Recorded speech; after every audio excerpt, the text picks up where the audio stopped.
It's time now for a look at in local news. In the news, WIFO FM and Unity Church of God held their annual Easter egg hunt celebration on Wednesday afternoon on the grounds of Unity Church of God, located on Sunset Boulevard. A tremendous crowd on hand as kids enjoyed searching for eggs. There was free food, pony rides, inflatables, horse and buggy rides. Just a great time was had by all who attended. Jesup Mayor Ralph Hickox on hand with a proclamation recognizing the 55th year that WIFO FM has held an Easter egg hunt celebration for the youth of Wayne County. Here was Jesup Mayor Ralph Hickox reading a proclamation recognizing the Hubbard family and the station for its 55th straight year of hosting the event. It is an honor today to make the proclamation honoring WLOP AM and WIFO FM Easter egg hunt on Wednesday, April 16, 2025. This is a long-standing community tradition. Whereas in 1971, WLOP AM and WIFO FM launched the community Easter egg hunt for the children of the area, a tradition that has now continued for 55 years. The station has also been proud of the distinction of being the longest-serving Atlanta Braves associate here in Jesup for the last 55 years. At the time, Charlie Hubbard served as a general manager of the station, and he was instrumental in initiating this beloved event. Whereas nearly 2 decades ago, WLOP, WIFO partnered with the Unity Church of God and combined the Easter egg hunt with the church's Easter Spring Festival. This collaboration began in the leadership of Pastor George Moxley. Butch Hubbard, who acquired the station in 1992, was overseeing the operation at the time and has continued to carry this on throughout the years. Whereas each year, the event welcomes hundreds of children, and over the decades, including thousands of children, spanning many generations, have made these cherished memories for Easter egg hunts here at Jesup. Whereas Charlie Hubbard organized and led the Easter egg hunt from the inception in 1971 to 1981. Since 1982, Butch Hubbard has had the honor of continuing his father's work in maintaining the tradition. And whereas the John Davidson family owned WLOP AM and WIFO FM from 1970 to 1992, in 1970, John Davidson hired Charlie Hubbard as general manager. Even after Charlie Hubbard's departure in 1981, the Davidson family proudly upheld Easter egg hunt tradition. Butch Hubbard later purchased the station in March of 1992 from John's son, Gary Davidson, and whereas this event stands as a reflection of our community commitment and serves as a celebration of the enduring partnership and shared values that defines the Jesup community. Now, therefore, I, Ralph Hickox, Mayor of the City of Jesup, on behalf of the City of Jesup and the Jesup Board of Commissioners and the citizens of Jesup, do hereby proclaim today, April 16, 2025, as a day of honor Charlie Hubbard, Butch Hubbard, WIFO AM, and WIFO FM in the Easter egg hunt here in Jesup, Georgia. And once again, that proclamation read yesterday at the event. A lot of eggs found with cash prizes inside. Thanks again to Pastor Calvin Anderson, the people of Unity Church of God, as this partnership continues. It's been ongoing for a couple of decades now. Annual Easter egg hunt held Wednesday. Plans are already underway for the year 56. A reminder, a community-wide blood drive is set for this coming Monday. It's going to take place at Calvary Baptist Church Gymnasium at 415 East Cherry Street. If you get the chance to give the gift of life, a pint of blood, it would be deeply appreciated. Again, to schedule an appointment, visit redcrossblood.org, enter Jesup.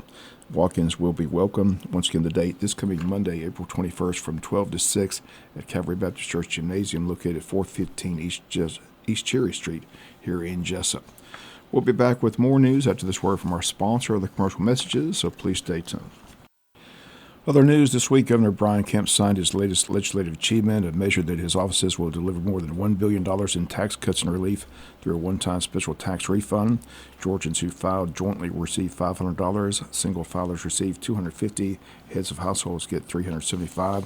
Governor, flanked by his wife and state lawmakers, signed House Bill 111, accelerating the largest state income tax in Georgia history, and House Bill 111, which will authorize the delivery of up to $1 billion in a one-time special tax refund, up to $500 to Georgia taxpayer households.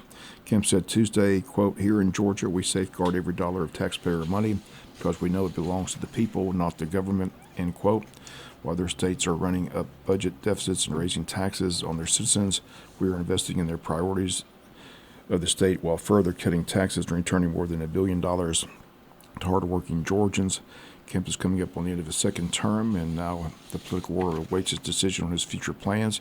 He's been rumored to be a challenger to the U.S. Senator John Ossoff's re-election bid in 2026, but others believe he'll sit back, contemplate a possible run for the White House.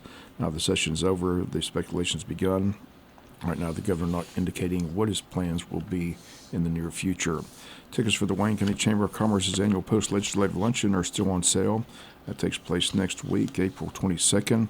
Again, at the Coastal Pines Technical College. Tickets are $30 for chamber members, $40 for non-members, but everyone's invited to come hear from our local representatives who recently ended the legislative session. They'll recap the session.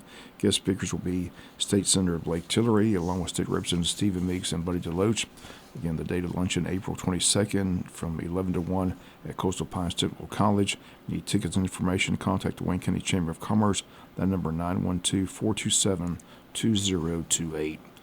We'll be back with some final news notes after this word from our sponsor of the commercial messages, so please stay tuned. Final notes in news. The Wayne County Commissioners met this past Monday for their regular scheduled meeting. Commissioners voted to move forward with an audit of the District Attorney's Keith Higgins' office. All other counties in the Brunswick Judicial Circuit are on board providing funding for the audit, which is estimated to cost between $50,000 to $75,000. Wayne County's portion, they stated Monday, is anywhere from $6,379 to $11,568. Glenn County Commissioners have agreed to pay 50% of the cost of the audit. Appling, Jeff Davis, and Camden officials all have got together and agreed that an audit needs to be conducted. DA still in debt to the Glenn County Commissioners for close to $1 million. Two sides have tried to work something out, but no agreement has been reached. Sheriffs in the circuit, not happy with the DA as well, have met as a group to voice their frustration on cases not being prosecuted and having to house prisoners, which costs each county jail money. Once again, the county administrators in the circuit have been in contact. They believe an audit will be able to shed light on what the issues are with the funding in the DA's office across the circuit. There's been a high turnover rate of assistant DAs in the circuit under DA Keith Higgins. Once again, Wayne County Commissioners voting Monday, approving their cost of the Brunswick Judicial Circuit DA's office to be audited. How soon an audit will be conducted is uncertain, but again, WIFO film will continue to follow the story as it develops. Wayne Memorial Hospital and Wayne SJC are pleased to announce a drop-in welcome breakfast for Dr. Robert Fowler. The event will be held at the hospital's cafeteria conference room on Tuesday, April 29th from 7:30 a.m. to 9 a.m. Public's invited to attend. Dr. Fowler's office is located at 125 Memorial Drive in Jesup and may be reached by calling 912-427-7790. Wayne County Board of Tourism getting ready for their Porch Fest. The date is Saturday, May 3rd.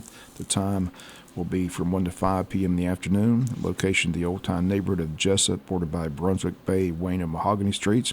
The event is held on the porches and lawns of historic homes and churches. Features great entertainment, and they ask you to come enjoy the music by either walking or traveling by a golf cart or on a bicycle. Tourism Board has a great lineup of entertainment, and for more information, you can call the Tourism Board office. That number is 912-427-3233. Once again, the annual Porch Fest event is set for Saturday, May 3rd from 1 to 5 p.m. in the Old Time neighborhoods of Jesup. And the Wayne County Chamber of Commerce gearing up for their second annual gala event. The date, May 2nd, 6 to 10 p.m. at the Pine Forest Country Club. Again, it will feature the company band. Also have hors d'oeuvres, dancing, fun-filled activities, including a raffle, live and silent auctions. Tickets are $50 for members, $75 for non-members, but everyone's invited to attend. Once again, the date, May 2nd from 6 to 10 p.m. at the Pine Forest Country Club. For more information, call the Chamber at 912-427-2028. That'll do it for the latest in local news. Sports comes your way in a few minutes. Bob Morgan, have a great day.